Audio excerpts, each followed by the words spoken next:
Hi Joan, thanks for talking to me today. I was just wondering if you could start off by telling me how long you've been teaching at Marangi Arts Centre for.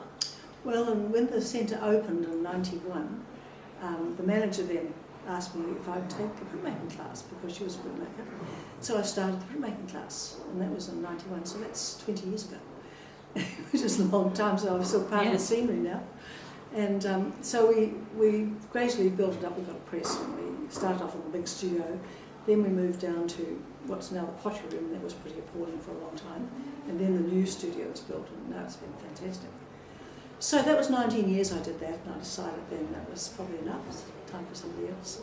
So then I started a drawing class because I felt the need for drawing was great. People were not drawing, and that drawing is not being taught much these days either. So I started that a couple of years ago, and I'm finding that's great. Okay. And what my idea is too, that people will sort of move into other mediums, and they have done that already, and and I think the basis of drawing sort of helps with everything. Yeah. So if you had to describe your own sort of teaching style, how would you do that? I'm sort of probably fairly organised. I like to set people tasks to do. When I was teaching etching, I was sort of thrilled with the process myself, and so it's the actual techniques which are important, and so I would take them through various processes, and then they could sort of use their own imagination. And with the drawing, I always have a prepared lesson. We always have different topics, not just come in and sit down and draw. There's always something that they do, something challenge, something new they're learning, and start off from very simple things. Yeah, and the people who are in this class now, the morning class, have been coming for a couple of years, and they're doing well, really doing well. That's great. And you studied at Elam yourself? Yes. I was near the late 40s, early 50s. Oh, okay. Yes, and then of course that's the sort of style that we were given too. We had a tutor in the room and we had models, and you know, we were helped with all sorts of things. But drawing was very important. So what did you major in when you were there? Well, it was all painting, figure composition. I did a lot of portraiture and figure painting. We had John Weeks was one of our tutors at one stage, and we had good tutors. And so did you start teaching straight away after you finished at art school? Training College, got my teacher certificate and taught at intermediate school. Oh, okay. And then I got married. Oh, yes, and then I taught. I was on the foundation staff of Rangitoto College, but I didn't teach much art, I taught everything else, all the girls' sport and everything. English, social studies. And then Alan joined the army, so we moved to Papakura, and I started having a family then. But in '64, I went back teaching. I was in between them. When my youngest was born, I couldn't stand being home on my own, so I took night classes. I took 2 of cake writing and 1 of painting. And at Papakura High, the art teacher left at the end of the second term, so they hired me for that term, and then I carried on for another couple of years until we moved to Wellington. And that was great. I really loved teaching and teaching my subject. And then as soon as we went to Wellington, I took a job at Queen Margaret College, and I taught there for about 9 years, and head of department. And so that was good. And then I decided that if I was going to do something in the 40s, I better start doing it. So I started etching in 1970 with John Drawbridge, and I just loved it. So I found out about a course in Hawaii where you could do everyday printmaking for 3 months or so. And so I joined that in Honolulu. And so I did etching in the morning and stone lithography in the afternoon. And swimming in the evening? And so in the evening I'd be preparing drawings and things, and weekends I'd tear around the island. And on Sundays I joined a church, and those people took me over and went to lunches, and they took me around the island. It was fantastic. And that was a marvellous 4 months. So was it what was it that drew you to Hawaii? Was it the tutor, or was it I could have a concentrated course. Right. A lot of other places it was like once a week or something. Well, I couldn't afford that. And I was lucky I was able to afford to go. My children were being looked after by my mother-in-law. And I had an apartment just across the road from the college. Couldn't have been better. It was really neat. Sounds great. Yes, it was very good. And so then I became a full-time printmaker. So would you say that printmaking was your passion? It was that time. It was. Yeah. I just didn't do anything else. Yeah. I just loved it because I loved drawing. And I had lots of exhibitions in Wellington, sold out exhibitions, and had one as feature artist at the Academy and all those sort of things.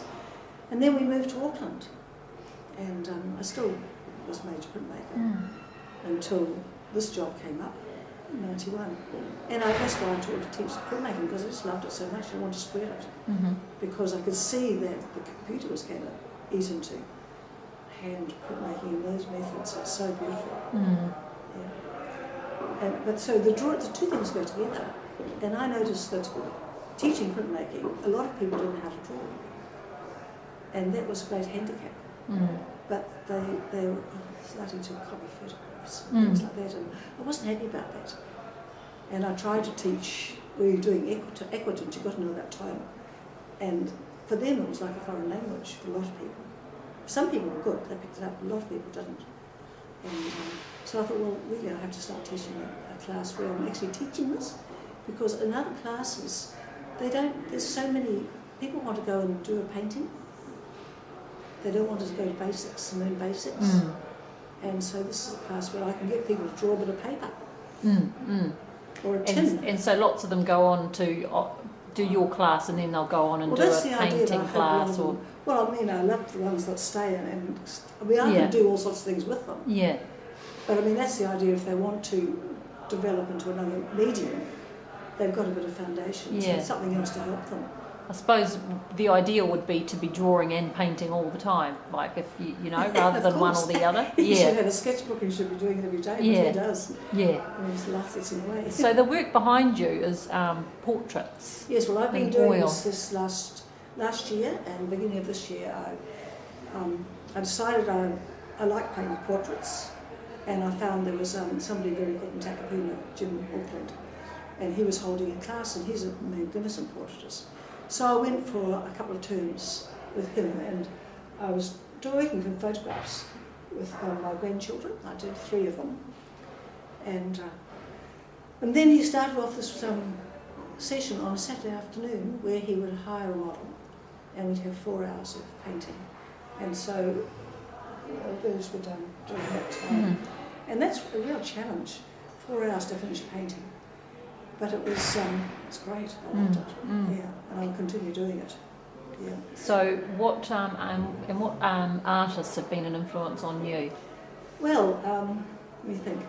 Since I've been doing this, I've been looking at a lot of Sing Sargent's work, but I love his watercolours too. I mean, I love watercolour, and I'm really keen on a lot of watercolours like Sargent. And a lot of the people who paint fairly freely in the Californian school and in the East American school, more particularly. In oil painting, well, I love John Weeks' work, and I also like people like Matisse and Degas and all those impressionists, Van Gogh, Picasso. One of the things I had to teach when I was at college was UE came into examination, so did bursary. And I had to teach about Cubism was a subject. When I gave them the books, they looked at me and said, "You must be mad." But we had to learn what the Cubists were doing, and we had to make a Cubist painting, and it was interesting. It's another language, you have to learn it. Right, yeah. And so, I mean, I've learned a huge amount since I left Elam. Yeah. All those things I've learned since I was Elam, yeah. And still learning. Absolutely. Yeah. And there's so much to learn. Just got to have time to do it. It's a lifelong process. I think you realise as you get older how little you know. Yeah. How much more there is to know. It's a funny thing. Perhaps you're understanding a few things that you struggle with. And that's right. You know, a few pennies drop. Yeah, yeah. Obvious pennies. How can you so stupid? Okay, Joan, I think that's great for today. So thanks very much for talking to me. You're very welcome. Okay, thanks.